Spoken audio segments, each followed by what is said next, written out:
Hola, muy buenas gente, ¿qué tal? Hoy vamos a dar una explicación sobre la gran mentira de la evolución, ¿vale?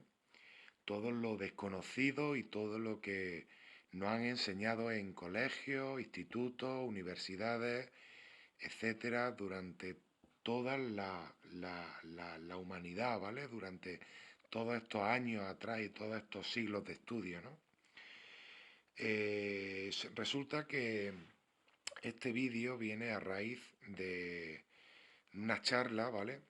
De una charla de un profesor especialista en prehistoria y en la evolución, a donde terminando su charla preguntó o dijo que quién tenía preguntas o cuestiones, y en eso de que yo me decidí a preguntar, levanté la mano, me dieron medio paso y resulta que le digo, bueno, mire usted, perdone, después de toda la charla tan magnífica que nos ha dado y después de todos los ejemplos tan ilustrativos y tal, ¿cómo que no ha hablado del eslabón perdido?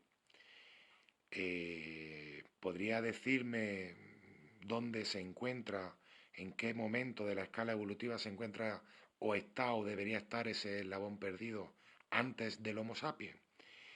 Y curiosamente para mí, espero y supongo que también para todos vosotros y todas vosotras, la respuesta de ese profesional, de ese profesor, con más de 30 años de experiencia en su carrera, me dijo que no existía ningún eslabón perdido, que no existía ningún eslabón perdido y que eso era un término equívoco y un término que no era correcto, lo cual empleaba la gente como para intentar eh, hacer borrosa, ¿no? la teoría de la evolución, ¿no? Y toda la teoría del tema de los homínidos, desde los primeros estudios de Darwin, etcétera. Claro, yo ante esto que me dijo el profesional, pues como es lógico, me quedé atónito, me quedé callado, me quedé casi traumatizado y me he dedicado durante un tiempo a estudiar, me he dedicado a investigar y me he dedicado a informarme, ¿vale? Profundamente, no solo en internet, sino en libros, en escritos, en opiniones, en comentarios, en atlas, ¿no? En libros de autoridad. Y entonces pues me he dispuesto a hacer este vídeo para que cada uno de vosotros y vosotras saquéis vuestras propias conclusiones y deis vuestras opiniones tanto en los comentarios como a donde os parezca. Porque aquí, si algo que no hay es privacidad, y aquí no hay pelo en la lengua. Aquí todo el mundo puede decir y opinar lo que quiera, ¿de acuerdo? Que yo estoy a vuestra disposición para leeros y responderos y escucharos y atenderos. Ok. Bueno, pues como aquí vemos he preparado un cuadro, ¿vale? Un cuadro donde hay pues toda la escala evolutiva, donde hay que recordar que hay algunos monos más y algunos australopithecus y algunos homos más, pero como es lógico, esto es un cuadro de los más importantes, porque claro, si quisiéramos hacerlo completo, necesitaríamos un vídeo de 1 hora y media, tipo documental, y necesitaríamos pues imaginaros pues de folios para poder hacer un PowerPoint con todo, ¿no? Porque hay muchas variantes y está todo no está todo claro, hay mucho lío, y entonces yo, para que todo se entienda bien, lo he simplificado de esta manera y vamos a empezar por lo que sería el chimpancé, a donde, como nos indica el cuadro, es el antepasado común, ¿de acuerdo? Como aquí vemos, en otro recuadro que os pongo, los hominideos, ¿vale? Serían la familia general, donde darían paso a los homínidos, ¿vale? Y donde por último ya estarían los homínidos. Dentro de esos homínidos estaría lo que es nosotros, el ser humano, y el resto de monos y de australopithecus y de homos, como el Homo hábil, etcétera, que nos han enseñado desde siempre en el colegio. ¿De acuerdo? Así que bueno, volviendo al cuadro principal, empezamos por el Sahelanthropus chadensis. ¿De acuerdo? conocido famosamente en la jerga científica como el hombre de Tumei, ¿vale? Ya que fue encontrado en el Chad en el año 2001, hace unos 7 millones de años, del cual solo hay un ejemplar. Ahí está el Sahelanthropus chadensis. Pasamos al Horrorin tugenensis, encontrado en Tugen, 6 millones de años de antigüedad. Subimos y seguimos en la escala hasta el Ardipithecus ramidus, de 5,8 a 5,5 millones de años. Y ya pasamos al primer Australopithecus, ¿de acuerdo? Estos tres últimos eran monos totalmente, lo más parecido, por así decirlo, a los chimpancés o a los gorilas o... Vamos, ya les digo que si no eran iguales, eran muy parecidos. Y ya pasamos al primer Australopithecus uralamensis, con 4 millones de años de antigüedad, donde realmente entre el Anamensis y el Afarensis ya se empiezan a poner de acuerdo que fueron los primeros monos bípedos, ¿vale? Por la necesidad de caminar y de encontrar más alimento y recorrer grandes distancias, se desarrolló el bipedismo, que significa caminar a dos piernas, a dos patas, ¿vale? Como lo hacemos nosotros. Del Amanensis pasamos al Afarensis con Lucy, ¿vale? Lucy es un famoso esqueleto, una serie de partes encontradas, ¿vale? La cual se le denominó ese nombre, de 3,7 a 3,5 millones de años. Por arriba tenemos al Kenyanthropus playops, de 3,5 a 3,2 millones de años, que por lo visto ese mono, esa especie, se quedó ahí obsoleta, la cual dio paso, supuestamente, a los Paranthropus, que son el Aetopithecus, Aetiopithecus, con 2,5 millones de años, el Boisei, con 2,3 millones de años, y el Robustus, con 1,8 millones de años. Estos eran grandes monos, ¿vale? Con muy poco cerebro, herbívoros, los cuales tenían una cresta, como aquí podéis ver, ¿vale? En el cráneo, y los cuales la escala evolutiva de ellos se paró ahí y no desarrollaron ni evolucionaron a nada. Se extinguieron y ahí acabaron, ¿de acuerdo? Eran bípedos igualmente, pero ahí acabaron. Entonces volvemos a seguir en la escala evolutiva en camino al hombre, a nosotros. Que de la Farensis pasaríamos al Australopithecus africanus, o niño de Taún, ¿vale? Denominado por la ciencia el niño de Taún, con 3,2 millones de años, el cual tampoco tiene escala evolutiva y que tampoco tiene lo que es una línea de sucesión, sino que ahí se acaba. Y luego, como vemos, y como podéis ver claramente en el esquema, a nosotros siempre, ¿vale? Por lo menos a la mayoría de nosotros, nos enseñaron de que el primer Homo fue el Homo habilis, ¿de acuerdo? El primer Homo fue el Homo habilis, por lo tanto, de la Farensis se pasaría, o bien en camino al hombre, se pasaría al Homo habilis.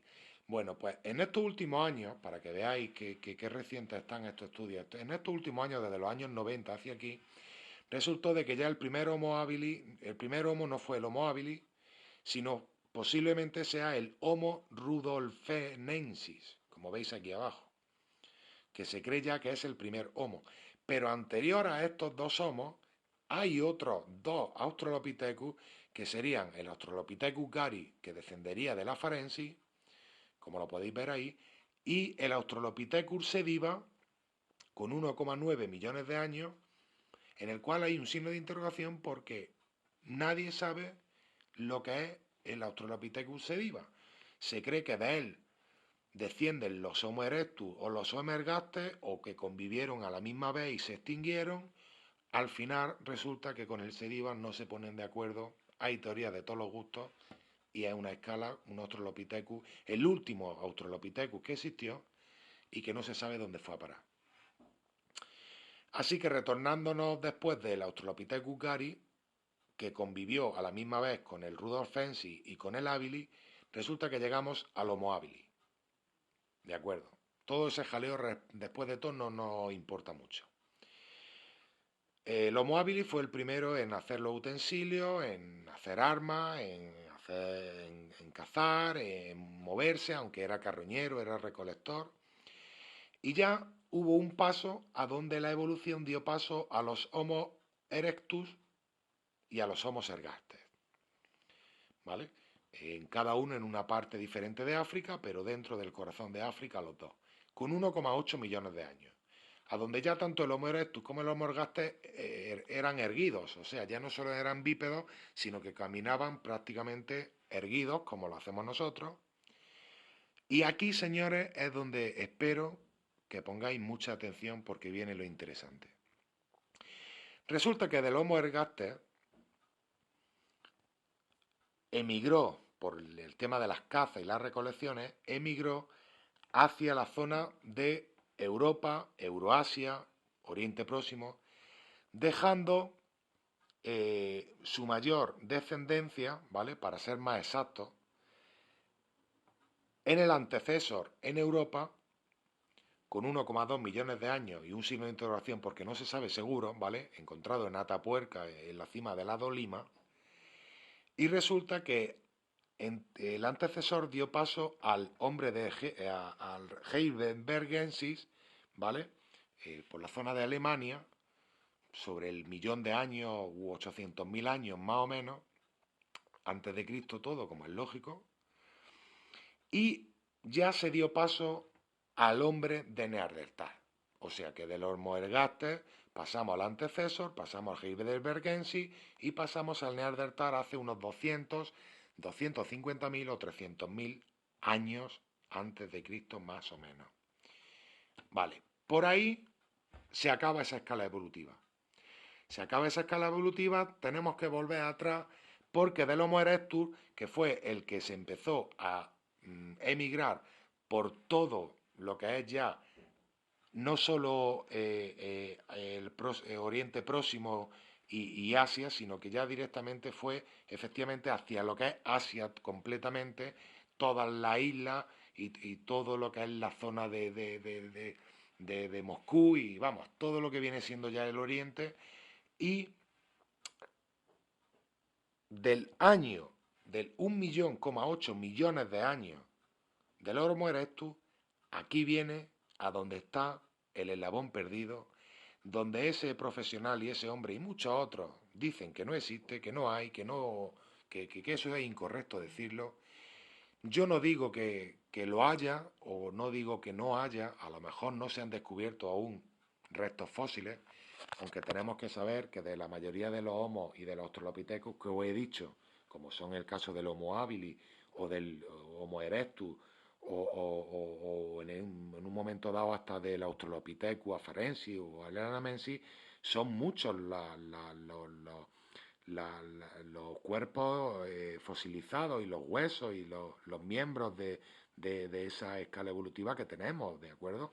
Entonces es curioso cómo no podemos tener ningún resto fósil de anterior al Homo sapiens, ¿de acuerdo? Porque de 1,8 millones de años del Homo erectus, resulta que se pasa al 150.000 o 200.000 años antes de Cristo, donde surge, como por arte de magia, como de la nada, y surge como cuando queremos nosotros encender una luz, ¿vale? Surge el Homo sapiens, que de repente es un mono, es un hombre, es un homo, igual y el resto que los demás, pero que de repente parece que tiene sus facultades más desarrolladas, parece que aun habiendo nacido de la nada y no teniendo ningún descendiente directo, ¿vale? Como podemos ver ahí, ¿vale? Resulta que su laringe es más baja, podemos pronunciar sonidos mediante un gen descubierto hace poco y que el cual no se sabe a qué se debe, el gen llamado FOXP2, ¿vale? O sea, perdón, el gen FOXP2, ¿de acuerdo? Que podéis encontrar y buscar información por internet, el cual ese gen más el tema de la evolución de la laringe, resulta que de lo que produce es el lenguaje. Un lenguaje que nos hace tan sumamente poderoso y fuerte al resto de la escala evolutiva, ya que nos permite comunicarnos, nos permite cazar en grupos, nos permite hacer lubricaciones, el ser más inteligente, el viajar, el emigrar, el expresar nuestros problemas, nuestros sentimientos, y que gracias a la gran arma que es el lenguaje, nos permite evolucionar y desarrollar nuestro cerebro hasta tal punto que lleguemos a día de hoy a construir aviones, rascacielos, ordenadores, internet, televisiones, y hasta que lleguemos en cuestión de unos 100 o 200.000 años de evolución a producir pues trenes, naves espaciales, y o sea, ¿cómo puede ser? Y esta es mi opinión personal, ¿cómo puede ser que de millones de años de evolución, desde el Sahelanthropus chadensis hace 7 millones de años, cómo puede ser que pasen más de 6 millones y medio de años de evolución en los Homo a través de los Australopithecus, de los Paranthropus y de los Homo, hasta que de repente, por arte de magia, sin ningún tipo de explicación hasta el día de hoy por la ciencia, resulta que nace o surge de la nada el Homo sapiens con una capacidad craneal de entre 1450 o 1500 o 1600 centímetros cúbicos, que hay que recordar que es menor que la de Neandertal, y que, para seguir con el esquema y terminar, diremos que ese Homo habilis dio paso, ¿vale?, a una serie de homonización, ¿vale?, de humanización de todo el continente, de todo el globo terráqueo y de todos los continentes, llegando a dar paso a posiblemente ser la causa de la extinción de los Neandertal, ¿vale?, los cuales eran homos muy fuertes y muy robustos y que mantenían muchas características con las del hombre, menos las del lenguaje. Menos la del lenguaje, ¿vale? Una serie de condiciones físicas diferentes, pero aún teniendo mayor capacidad craneal, los neandertal no desarrollaron ese gen y no desarrollaron esa serie de modificaciones en la laringe para poder llegar a hacerse con el mundo, sino que se extinguieron. Los Homo habilis, como vemos aquí, dejaron entre dos paréntesis de interrogación a los Floresiensis, ¿de acuerdo?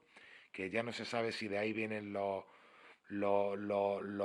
Floresiensis o no, pero se extinguieron hace unos 12.000 años o 15.000, que se encontraron los huesos, y esa especie, que era diminuta, eran enanos, midían sobre 1 metro y tal, pues parece ser que fueron como una especie de los últimos Homo antes del Homo habilis, perdón, antes del Homo sapiens. Y ya resulta que nos quedamos con que al final, como aquí vemos, el Homo sapiens a los 35.000 años antes de Cristo se queda solo en el mundo, con la excepción de los Florensis, que no se extingue hasta los 12.000. Se extingue Neandertal, a los 12.000 se extingue Florensis y queda el Homo sapiens, ¿vale? Queda el Homo sapiens, lo cual nos dicen que es el hombre también de Cromañón, pero después la ciencia dice que ya el hombre de Cromañón, que eso en verdad no existe, que el hombre de Cromañón sería el Homo sapiens desde su inicio, ¿vale?, hasta el paso a donde el Homo sapiens, a partir del 35.000 a.C., empezó a desarrollar más, empezó ya a quedarse solo en el mundo. El Cromañón fue los que vivieron prácticamente en la época de los Neandertal, y a raíz de que ya se extinguiesen los Neandertal, surgieron los Homo sapiens sapiens.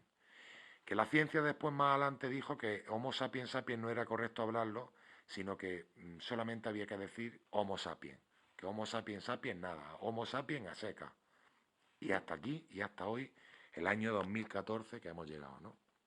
Vale, pues este es el planteamiento, esta es la evolución, esta es la escala humana, y ahora mi pregunta es, y no sé si ese especialista posiblemente vea este vídeo o no, pero yo le pregunto y le digo, ¿hay eslabón perdido?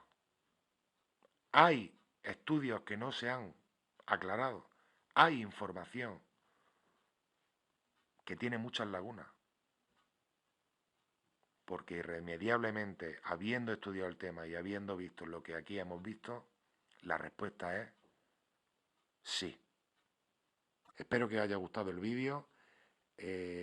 Un fuerte saludo y un cordial saludo. Y si compartéis mi pensamiento y mi idea, espero que compartáis el vídeo y os suscribáis a mi canal. Un saludo y nos vemos en el siguiente vídeo.